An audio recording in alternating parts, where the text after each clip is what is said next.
ये देखिए पूरा एनडीए लगा रहा कि डील नहीं हो रही, मीडिया ने भी बोला डील नहीं हो रही, लेकिन असल में आप डील सील करके आ ही गए। आपने भी, यानी समाजवादी पार्टी के नेताओं ने भी बहुत कुछ कहा, कांग्रेस के नेताओं ने तो और भी ज्यादा कहा, लेकिन फाइनली काम हो गया। लेकिन चलिए, अलायंस तो हो गया, क्या मोदी को टक्कर दे पाएगा ये अलायंस? क्योंकि सपा बसपा का अलायंस हुआ था 2019 में, शायद उससे बड़ा कोई अलायंस नहीं था, जिसमें आरएलडी भी शामिल थी, शायद उससे बड़ा अलायंस उत्तर प्रदेश की पॉलिटिक्स में नहीं था। तब भी आपकी सीटें 2014 में भी 5 थी, 2019 में भी 5 थी। तो अब बदलेगा क्या? क्योंकि कांग्रेस का वोट शेयर 5-6% है, दैट्स इट। हमारे सुधांशु त्रिवेदी जी ने, अभी जो कह रहे थे ना हमारे राहुल गांधी, तो मैं भी वही कह देता हूं, हमारे सुधांशु त्रिवेदी जी ने शुरुआत की, सबसे पहले सेंटेंस बोला, सत्ता पता नहीं क्या क्या करा दे। बिल्कुल सही बात है, सत्ता ये करा देती है कि जो नीतीश कुमार ये कह रहे थे कि नरेंद्र मोदी के हाथ खून से रंगे हुए हैं, इनके साथ हम कभी नहीं जाएंगे, और जो मोदी जी ये कह रहे थे इसका डीएनए चेक करो, इसका डीएनए खराब है, और अमित शाह ये कह रहे थे अब तमाम दरवाजे बंद हो चुके हैं, अब नीतीश कुमार के लिए कोई दरवाजा नहीं है, उसी नीतीश कुमार की चौखट पे नाक रगड़नी पड़ी। जोरदार बात, जोरदार बात। जो करा जवाब लेते नहीं, अभी तो आधा मिनट पॉइंट आपका जवाब लेने दीजिए, 30 सेकंड का जवाब लेने दीजिए। सुधांशु त्रिवेदी, मैं रिबटल आपको अलाउ करता हूं, बताइए। ये तो फंसा दिया, ये तो फंसा दिया आपको इन्होंने बहुत बुरी तरह से। नीतीश जी के बारे में आप क्या बोलते थे, अच्छा आरएलडी के बारे में आप क्या बोलते थे, अब सबको आप भी तो ले रहे हैं साथ। आपको भी तो लग रहा है कि अगर सब साथ नहीं आएंगे तो आप निपट जाएंगे भाई। इन्होंने मेरी बात आधी बोली, अगला सेंटेंस नहीं सुना। कह रहे थे नहीं, कह रहे हैं। ये तो पिछले महीने बोले हैं चालू और चिरकुट, ये तो अभी पिछले महीने बोले हैं। और हमसे तो कब की बात कर रहे हैं? ये नीतीश जी ने कब कहा था कि खून से रंगे हुए हाथ? मैं चुनौती से कहता हूं, दिखाइए। 2014 में बिल्कुल नहीं कहा था उन्होंने 2014 में, वो तो 2002 में मंत्री रहे थे, सरकार में हमारी रहे थे। क्या बात कर रहे हैं आप? पलटू चाचा पलटते रहते हैं, वो तो आपका दुख भी खत्म नहीं हो रहा। अरे सुनिए साहब, अगली बात, अगर एक पार्टी है कोई उत्तर प्रदेश में जो ये पलटने की बात कहते हैं, कोई एक पार्टी जिसने हर पार्टी से गठबंधन किया है, वो है समाजवादी पार्टी। 89 में मुलायम सिंह मुख्यमंत्री बने बीजेपी के सपोर्ट से, उसके बाद जब गोली चली हमने उनसे सपोर्ट विड्रॉ किया, चंद्रशेखर जी के साथ चले गए, फिर 93 में आए बसपा के सपोर्ट से, फिर उसके बाद आए 2003 में कांग्रेस के सपोर्ट से। भाई साहब, ऐसा कोई बचा नहीं जिसको इन्होंने ठगा नहीं। ठीक है, एक पॉलिटिकल पार्टी बताइए जिसको अब इन्होंने पकड़ लिया, अब इन्होंने पकड़ लिया। देखिए, कुल मिलाकर राज बड़े सारे हैं और ये युवा पीढ़ी को सब पता लग जाता है आजकल। बताइए। नहीं, मत सुधांशु जी क्यों कुरेद रहे हैं इतिहास को? क्या सुधांशु जी को ये पता नहीं है कि इनकी सरकार भी बीएसपी के समर्थन से ही बनी थी, बहन जी के समर्थन से ही बनी थी? बसपा की सरकार हमारे समर्थन से बनी थी, हमारी सरकार बीएसपी समर्थन से नहीं बनी। क्या उत्तर प्रदेश में अभी भी भारतीय जनता पार्टी का 3 पार्टियों से गठबंधन नहीं है? क्या ओम प्रकाश राजभर ये नहीं कहते थे इस योगी को तो मठ में छोड़ के आऊंगा, इस योगी को तो कीर्तन करना सिखाऊंगा? आज वही ओम प्रकाश कीर्तन कर रहे हैं उनके साथ, आज वही खुद ही कीर्तन कर रहे हैं उनके साथ। तो ओम प्रकाश राजभर क्यों है इनकी पार्टी में जी? तो क्यों कुरेद रहे हैं? दूसरी बात इन्होंने कही थी, इसमें बहुत गांठें हैं गठबंधन में। बिल्कुल मैं इनकी इस बात से भी सहमत हूँ। इसमें गांठें इसलिए ज़्यादा हैं कि इसमें ज़्यादा लोग जुड़े हों। ये गठबंधन में केवल कांग्रेस सपा नहीं है, इंडिया गठबंधन में वो किसान भी हैं जिनके ऊपर बीजेपी के नेताओं की गाड़ियाँ जिन्हें रौंद देती हैं, वो किसान भी हैं जो 700 लोग शहीद हो जाते हैं, जिन्हें राजधानी में नहीं घुसने दिया जाता, जिनके लिए कीलें ठोकी जाती हैं सड़क पर, जिनके लिए पानी की बौछारें और गोलियाँ चलाई जाती हैं।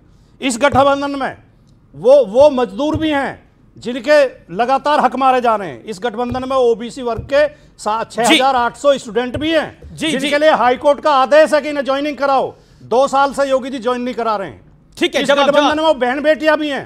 हाथरस की बेटी को रात को 2 बजे उसके परिवारजनों पर लाठियां चला के मिट्टी का तेल डालकर जिसकी डेड बॉडी जला दी जाती है। आपने सही कहा कि हाथरस की चिंता है। और संदेश खाली पे क्या कहना है? बनारस यूनिवर्सिटी में क्या कहना है? बनारस हिंदू विश्वविद्यालय में क्या कहना है?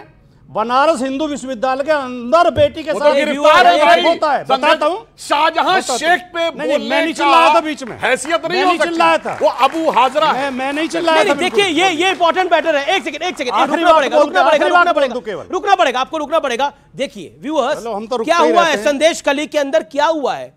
मतलब वहां पर औरतों को उठाया जाता है, उनके हस्बैंड्स, उनके भाइयों के सामने, उनके पिताओं के सामने, और शाहजहां शेख और उसके गुंडे कहते हैं कि ये औरत तुम्हारी होगी, लेकिन ये सुंदर है और ठीक दिखती है तो हम इसको लेके जाएंगे, और प्रशासन कुछ नहीं कहता। मुझे कहता है, मैं कह रहा हूं कि चीफ जस्टिस ऑफ जो बंगाल हाई कोर्ट है, उसने जो टिप्पणी करी है, जरूर व्यूअर्स उसको पढ़े और सुने क्या बोला है। आजाद भारत के अंदर इस तरह की घटना किसी ने नहीं दिखी और सबके मुंह सिले हुए हैं। एक हाथरस हुआ था, तमाम लोग छाती पीट रहे थे, तमाम विपक्षी नेता छाती पीट रहे थे, लेकिन बंगाल के संदेश खली पर ऐसा मौन है कि कोई कुछ बोलना नहीं चाहता, क्योंकि बंगाल में ममता बनर्जी की सरकार है। शर्मिंदगी की प्रकाष्ठा हुई है संदेश खली के अंदर। आजाद भारत में ऐसा इंसिडेंट किसी ने नहीं देखा। बात यह है कि वो आदिवासी हैं, मगर दूसरा वाला वोट तगड़ा वाला है, तो समाज के वर्गों के प्रति भी प्रतिक्रिया वोट के तराजू पर तौल कर देखी जाती है। संदेश खाली की घटना पर एक भी कोई राजनीतिक दल या कोई व्यक्ति संवेदनाहीन नहीं है। सब चाहते हैं कितने लोग गए आपके? नहीं, क्या डेलीगेशन भेजा? बता रहा हूं, भारतीय जनता पार्टी और लेफ्ट ने भेजा, और किसी ने नहीं भेजा डेलीगेशन। सुनोगे तो लेफ्ट ने भेजा। आप सुनोगे तो बताइए डेलीगेशन। पहले दिन, जिस दिन घटना प्रकाश में आई, पहले दिन बंगाल के मुख्यमंत्री का बयान आ गया कि हम एक भी दोषी छोड़ा नहीं जाएगा, हम इसे गंभीरता से ले रहे हैं। गलत, और उसमें गिरफ्तारी हुई है। बंगाल की गिरफ्तारी हुई है। आप लोग पढ़ के देखिए, बंगाल की मुख्यमंत्री ने बोला ममता बनर्जी को कोट अनकोट कर रहा हूं कि ये सब लोग बीजेपी के लोग हैं, वहां बीजेपी की ये औरतें हैं। और अब मतलब सोचिए क्या बोल रही है एक मुख्यमंत्री, वो भी महिला मुख्यमंत्री। मैं आपको कह रहा हूं कि छोड़िए पॉलिटिक्स, थोड़ी छोड़ दीजिए पॉलिटिक्स को। हमने कश्मीर में सुना था कि हमें कश्मीर चाहिए हिंदू मर्दों के बगैर और हिंदू औरतों के साथ। हमने बंगाल के संदेश खली के अंदर ये इस समय देख रहे हैं लाइव, और कोई कुछ नहीं कह रहा। समाज पूरा चुप है, पॉलिटिकल वर्ग पूरा चुप है, सिर्फ लेफ्ट और बीजेपी है जिन्होंने अपने वहां पर डेलीगेशन भेजे, बाकी कोई बोलने को तैयार नहीं है। इस देश के अंदर शर्मिंदगी की प्रकाष्ठा है ये। और मैं आपको कहता हूं कि जो संदेश खली में हुआ है, मेरे रोंगटे खड़े हो गए जब मैंने वो सुना। मतलब आवाज बंद हो जाए लोगों की। जो संदेश खली में हुआ है, महसूस करके देखिए व्यूअर्स, अगर आपके परिवार के साथ ऐसा हो या आपके किसी जानकार के साथ ऐसा हो तो आप क्या महसूस करेंगे। उस तड़पन को महसूस करिए जो संदेश खली में हुआ है। उनके पतियों के सामने, उनके भाइयों के सामने, उनके पिताओं के सामने लड़की को उठा के लेके जाता है और कहा जाता है कि घर में तो तुम्हारे रह रही है, लेकिन पहला हक हमारा है। संदेश खली में बहुत दर्दनाक हादसा हुआ है, लेकिन विषय हमारा वो आज है नहीं, इसलिए मैं दूसरे विषय पे आता हूं। रोहित अग्रवाल, पाला तो आपने भी बदल लिया, क्या कहना चाहते हैं आप? देखिए, एक बात समझनी पड़ेगी अमीश भाई कि इंडिया गठबंधन से एक एक करके लोग निकलते जा रहे हैं। क्यों निकलते जा रहे हैं, इस पे चिंतन करने की जरूरत है। देखिए, इंडिया गठबंधन में किसी के पास रीढ़ की हड्डी नहीं है किसी भी मुद्दे पे स्टैंड लेने की। हर मुद्दे के ऊपर या तो मीडिया का बहिष्कार कर देते हैं या भाग जाते हैं, प्रवक्ता इनके चुप हो जाते हैं। इनसे पूछिए, राहुल गांधी अपनी भारत जोड़ो यात्रा लेके गए बनारस में, कहते हैं कि साहब उत्तर प्रदेश के युवा शराब पी के झूम रहे हैं, और उत्तर प्रदेश के युवा रात में शराब पी के झूमते हैं। इससे ज्यादा शर्मनाक बयान हो सकता है क्या? उत्तर प्रदेश का युवा, उत्तर भाई साहब आप क्या बीच में बोल रहे हो? आपका है क्या उत्तर प्रदेश में? क्या है आपका उत्तर प्रदेश में? ऐसे डिबेट नहीं होगा अमीश भाई। ये अगर बीच में बोलेंगे तो मैं बोलने नहीं दूंगा, याद रखना। 40 सेकंड बोले दीजिए ना। मैं बीच में बोलोगे तो बोलने नहीं दूंगा। एक बात समझ लेना, उत्तर प्रदेश के युवा शराब पी के घूमते हैं उत्तर प्रदेश की सड़कों पे। उत्तर प्रदेश के युवा का अपमान करोगे और उत्तर प्रदेश के युवा से वोट मांगोगे आप उत्तर प्रदेश की सड़क पे जाऊं और मुझको दंगा दिखे तो मैं बोलूं। बोलने से नहीं चलेगा, दंगा ऐसे नहीं चलेगा। अरे आपका उत्तर प्रदेश में है क्या भाई? है क्या? आपका है क्या? है आपका? बिल्कुल है, हमारा है।